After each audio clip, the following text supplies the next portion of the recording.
Henry, awesome. Good job, man. I was hoping that you would take me up on this. So hang on while I'm getting my pen all set here. I think we're ready to go. Yeah, that's good.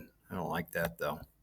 All right, just what you wanted to watch Fiedler try and figure out how to work the pen on the board. But anyway, here we go. It says quad PQRS is similar to quad TUVW. Now, similar means same shape, but not necessarily the same size.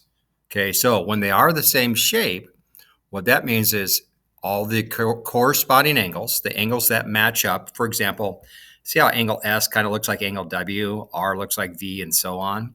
The corresponding angles are congruent, which means they have the same measure. Now, here's a trickier one. The corresponding sides are proportional or in the same ratio, and they are proportional. Same ratio means you can make fractions over corresponding sides and set equal fractions to figure out other sides that you may not know. Let me show you. So let's find the measure of side TU. So we're trying to find side TU. Just take a quick peek. What do you think side TU matches up with or corresponds to in the other quad? Well, the correct answer would be this one. Okay. What do you think, for example, 3 corresponds to in the other quad? And it would be the 13.2. Now, let's go ahead and see if we can figure out how to find the measure side TU. So I noticed this, that I said 3 corresponds to 13.2. So I just make a quick little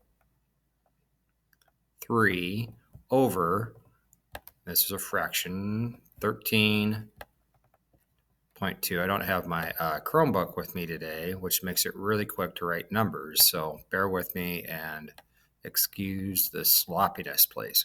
Okay, 3 over 13.2. That is the ratio of this side over the corresponding side in the other quad. I'm going to set that equal to another ratio.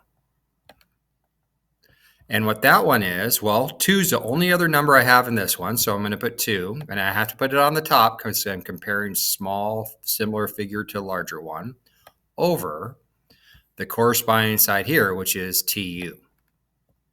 TU.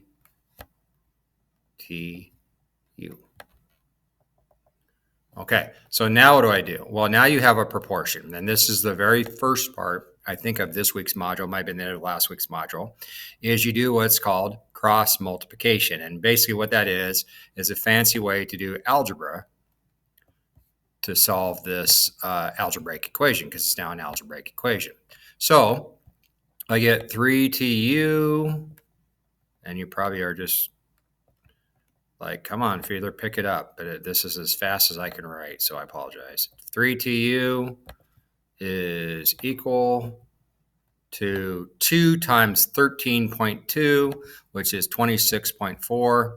26.4. And Henry, I've seen you do really great algebra, and I think you're probably already tired of me trying to solve this algebraic equation with this slow typing here. So TU then is equal to, and so I divide both sides by 3 to get this, and I'm not showing that just because I got tired of watching. You got tired probably of watching me try and type that in. 26.4 divide by 3. Divide 3, and I get 8.8.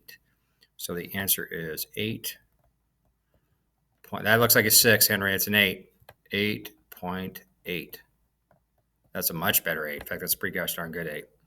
All right, so there it is. So once you're told that figures are similar, that means corresponding sides are in proportion, which means you can make ratios like this, and then you use cross multiplication to solve. Hope that helps. Send me others if you have more questions.